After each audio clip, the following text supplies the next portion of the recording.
इस वीडियो को लाइक करें, हमारे चैनल को सब्सक्राइब करें और बेल आइकन जरूर प्रेस करें। के साथ एक छोटे से गांव में रहता था। उसके परिवार में उसकी पत्नी रीना और 2 बच्चे थे। महेश अंडे सप्लाई करने का काम करता था। स्वभाव का बहुत ही गुस्सैल और थोड़ा मक्कार किस्म का आदमी था। रीना उसके स्वभाव से बहुत ही परेशान थी। बच्चे भी अपने माता पिता के आने के बाद डरे सहमे से बैठे रहते। ये क्या बनाया है खाने में है? जब देखो रोज दाल बना के रख देती है। जितने पैसे तुम घर में देते हो उससे सिर्फ दाल ही आ सकती है। सब्जी पता है कितनी महंगी है। मुझे नहीं खानी दाल वाल, मेरे लिए ऑमलेट बना के लाओ। रीना बहस करना सही नहीं समझती और रसोई में जाकर ऑमलेट बना लाती है। फिर बच्चों के लिए भी ऑमलेट बना देती है। माँ, तुमसे अच्छा ऑमलेट कोई नहीं बना सकता। सच में माँ, तुम्हारे जैसा कोई ऑमलेट नहीं बना सकता। कितना टेस्टी होता है। बस बस, इतना सर पर चढ़ाने की जरूरत नहीं है अपनी माँ को। रीना जो कुछ भी करती है महेश को कभी भी पसंद नहीं आता। छोटी छोटी बातों को लेकर वो रीना से लड़ाई करता रहता। एक दिन दोपहर को बच्चे अभी स्कूल से आए ही थे कि एक आदमी रीना के पास भागा भागा आता है। भाभी, महेश दुकान से पैसे चुरा कर भाग गया है और उसने मालिक से कर्जा भी लिया हुआ है। ये तुम क्या कह रहे हो भैया? मुझे तो इस बारे में कुछ भी नहीं पता। और कर्जा किसके लिए?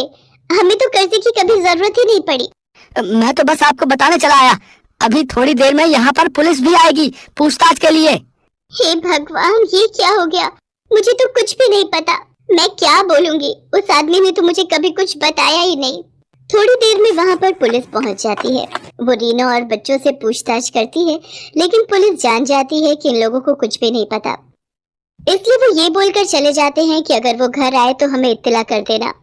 पुलिस के जाने के बाद रीना सर पकड़कर बैठ जाती है। दोनों बच्चे आकर उसके आसपास बैठकर दिलासा देने लगते हैं। माँ, तू क्यों परेशान होती है? तेरे को पता ही था ना कि बाबा कैसे थे। हम है ना माँ, सब मिलकर कर लेंगे। रोते रोते रीना अपने बच्चों को गले से लगा लेती है। अब उसे सामने आगे का समय बिल्कुल अंधकार में दिख रहा था। वो तो पढ़ी लिखी भी नहीं थी कि कहीं नौकरी कर लेती। क्या काम करेगी ये भी वो नहीं सोच पा रही थी। अभी तो वो उस दुख से उबर भी नहीं पाई थी कि महेश धोखा देकर चला गया है। 2-4 दिन इसी तरह निकल जाते हैं। मरता क्या न करता। आखिर में रीना को घर से काम के लिए निकलना ही पड़ा, पर उसे समझ में नहीं आ रहा था कि वो आखिर करे तो क्या करे। शाम के समय वो दोनों बच्चों के साथ बैठी होती है कि तभी माँ, बहुत तेज भूख लगी है तो हमारे लिए ऑमलेट बना दे, हम उसी के साथ रोटी खा लेंगे। तभी रीना को एक आइडिया आ जाता है। वो जल्दी से बच्चों के लिए खाना बनाकर लाती है और ऑमलेट बनाने का सामान लेकर आती है।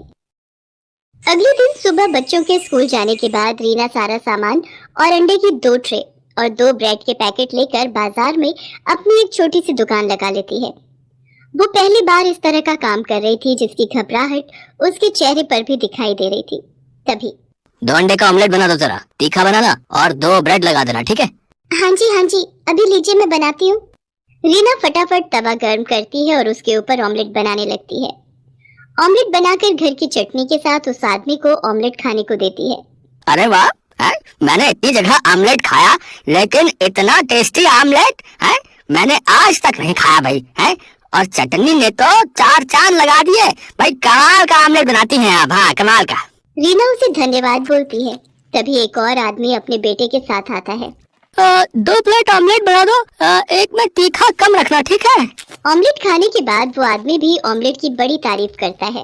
भाई, मैंने तो आज तक इतना परफेक्ट ऑमलेट नहीं खाया है। मिर्च मसाले का तो इतना परफेक्ट बैलेंस है कि वाह भाई वाह, मजा ही आ गया। ये सुनकर रीना के अंदर थोड़ा सा आत्मविश्वास जागता है। शाम तक रीना काफी सारे ऑमलेट बेचकर घर आती है। बच्चे घर पर उसका इंतजार कर रहे होते हैं। अपनी माँ को पहली बार काम से आता हुआ देखकर वो दोनों भागकर अपनी माँ के लिए पानी और चाय बना लाते हैं। माँ तो कितनी अच्छी है, तुझे हमारी कितनी फिक्र है। बाबा ने एक बार भी हम लोगों के बारे में नहीं सोचा और हमें इस हालत में छोड़कर चले गए। बस मेरे बच्चों, पीछे की सारी बातें भूल जाओ और आगे अपना भविष्य देखो। अब हम तीनों को मिलकर अपना आज अच्छा करना है ताकि हमारा भविष्य अच्छा हो सके। माँ, हम भी तेरे साथ शाम को ऑमलेट बनवाने में मदद किया करेंगे। हाँ माँ, हम स्कूल से आकर जल्दी से अपना काम खत्म कर लेंगे और फिर शाम को आपके साथ मदद किया कर। तीनों माँ बेटे बड़े हौसले के साथ अगले दिन से अपना काम और अच्छे से शुरू करते हैं। अब शाम को रीना के पास ग्राहकों की भीड़ लगने लगी। अमित और राहुल ग्राहकों को ऑमलेट सर्व करते थे अब रीना ऑमलेट ही नहीं बल्कि उबले हुए अंडे और अंडे, मसाला ऑमलेट, बटर ऑमलेट और अंडा मैगी बनाने लगी। उसके पास अब हर तरह के ग्राहक आते और बच्चों को खासकर अंडा मैगी बहुत पसंद आती है। तीनों माँ बेटा बहुत मेहनत कर रहे थे। देखते ही देखते उनकी दुकान बहुत अच्छी चलने लगती है और आमदनी भी अच्छी होने लगती है। राहुल और अमित सुबह दिल लगाकर पढ़ाई करते और शाम को अपनी माँ की मदद करते हैं। बस माँ, कुछ दिन की बात है, फिर हम लोग अपनी पढ़ाई पूरी कर लेंगे और कहीं ना कहीं अच्छी नौकरी भी करने लगेंगे। भाई मैं तो नौकरी वोकरी नहीं करूंगा, मैं तो बस माँ के काम को आगे बढ़ा लूंगा। मैं कहता था ना माँ, तुझसे अच्छा ऑमलेट और कोई नहीं बनाता।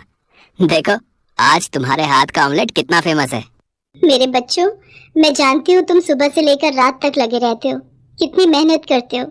देख लेना, एक दिन भगवान तुम्हारी मेहनत का फल तुम्हें जरूर देगा। धीरे धीरे समय बीतता है और रीना के दोनों बच्चे अपनी पढ़ाई खत्म कर लेते हैं। वो अपनी माँ का साथ इसी तरह देते हुए आ रहे थे। राहुल ने तो पहले से ही ठान लिया था कि जैसे ही उसकी पढ़ाई खत्म होगी वो कहीं अपनी छोटी सी दुकान कर लेगा। माँ क्यों ना हम लोग मिलकर एक दुकान ले लें। तुम्हारे ऑमलेट वैसे भी लोगों को बहुत पसंद आते हैं। बरसात भी आने वाली है, कितनी बार भारी बारिश की वजह से हम लोग रेडी नहीं लगा पाते। ये बात तो तूने 16 आने सच कही है।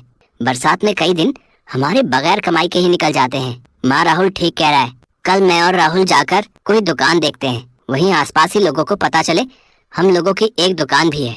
मैं जानती हूँ मेरे दोनों बेटे बहुत समझदार हैं, वो जो भी फैसला लेंगे सही लेंगे। अगले दिन दोनों भाई दुकान देख लेते हैं और किराया देने के बाद वो अपनी माँ के साथ वहाँ पर अपना काम शुरू करते हैं। अब रीना के हाथों का ऑमलेट लोगों को इतना पसंद आने लगा कि लोग दूर दूर से भी वहाँ पर ऑमलेट खाने आने लगे थे। वहीं पास में बच्चों का एक इंस्टीट्यूट खुल गया। अब बच्चे वहाँ पर आते और सीधा रीना की दुकान पर बैठ जाते।